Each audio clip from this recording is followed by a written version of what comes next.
Ooh, so it'll kind of feel like fall. I kind of like that. Just make sure you bundle up the kiddos. Okay, so speaking of Halloween, it's next week. Safety always a big concern when it comes to children trick-or-treating. We were just talking about this. My mom used to check every last piece of candy in my bucket. We have Caitlin Medina here from Community Ambulance joining us to talk about some of the things that you need to keep in mind if you're taking the family out to trick-or-treat. Absolutely. So like you were just saying, definitely checking the candy, making sure that like nothing's been torn open and re-glued back together, because there are a lot of different people that have experienced this throughout the years. And then reflective tape, people don't actually think about this either, but this is awesome to put on kids' buckets when they're going, so they're actually visible. And if you can't find reflective tape at your stores, highlighter duct tape works amazing. Oh really? So you just put it somewhere on maybe like their little bucket or something, just so that, you know, when a car's coming down the street, they can see the kids. Absolutely. You can put it on the buckets and on the back of the back of their costumes. Okay, and let's go back to the candy real quick if we could.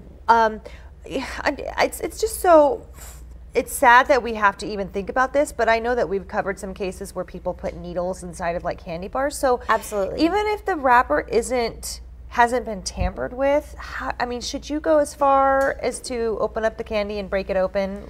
So my mom, or is that like we always used to throw our candy in the middle of the floor when I was younger, and it allowed us to go through and pick our favorites, but it also gave my mom the opportunity to go through and see if there was anything suspicious, you know, instead of making the kids fearful for wanting to go through their trick-or-treat candy. It allowed them to kind of go through and kind of feel around, you know, just being able to feel, you kind of know if there's stuff in it. Okay. But absolutely, if there's any suspicion, please break it open to be able to do that. Yeah, because unfortunately you have to think that way, and it's just the way it is. Okay, so checking the candy, reflective tape, what else? Glow sticks. Glow sticks are awesome, and then flashlights on the other side. Okay. Having those when it gets dark at night, being able to see a little bit better, but glow sticks, you can hang them off, again, you can hang them off of their buckets, and it just gives more visibility when the kids are going around later at night. That's a great idea. You could also, I was thinking, you could put these inside the bucket, and it'll make, you know, those orange pumpkins? Yes. It would make it glow on the inside, which would be fun for the kids too. Another idea that someone told me about, and it's not as cheap as getting some glow sticks. You can get these at the dollar store, but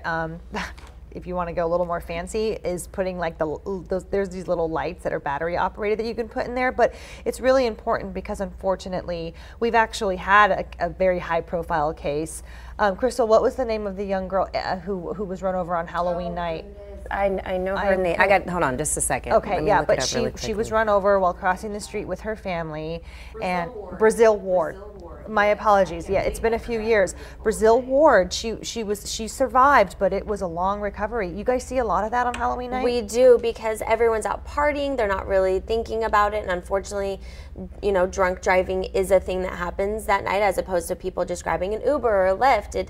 It's something that we definitely see because people just aren't paying attention, and the kids are out later than they usually are, and it's dark, and it's unfortunate whenever those incidences happen. Yeah, so okay, so some things to keep in mind as you go out there, make it safe, or you can just choose not to do the trick-or-treating thing if you have really small kids, and maybe do something like this, the Monster Mash Trunk or Treat event. This is Las Vegas Metro Police Department's Enterprise Area Command. Actually, you know what, go on their social media, because speaking of Metro, they posted a whole list of all the places around town and all the times and dates that they're going to be doing these trunk or treat events. And these are safe trick-or-treating events for the family. And this one's going on tonight. We're actually going to be down there. Okay. Yep, so they have a handful going on, and they're all over the valley. And it's a great opportunity to have a safe place to go and trunk or treat. Perfect. Okay, thank you so much for coming on. Thank you We for really having appreciate it. All right, stay with us. We're back.